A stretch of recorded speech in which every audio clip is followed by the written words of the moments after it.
కేంద్ర ఎన్నికల సంఘం ఎప్పటికప్పుడు సాంకేతికతను వినియోగించి ఓటింగ్ ప్రక్రియను ఆధునీకరించిందని ప్రధాని మోదీ అన్నారు. సాంకేతిక శక్తితో ప్రజల ఓటింగ్ శక్తిని ఈసీ మరింత పెంచిందని కొనియాడారు.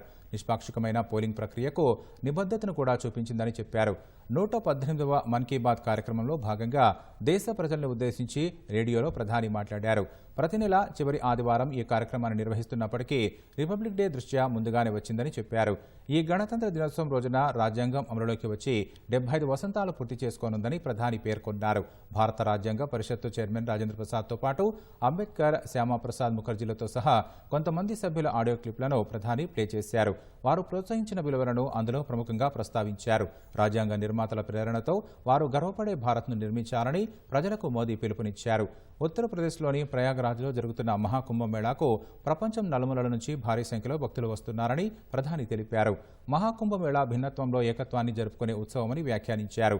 భారత అంతరిక్ష సాంకేతిక స్టార్టప్ పిక్సెల్ తొలి ప్రైవేటు ఉపగ్రహం కాన్స్టెల్లేషన్ ఫైర్ఫ్లైని విజయవంతంగా ప్రయోగించిందని ప్రధాని మోదీ తెలిపారు.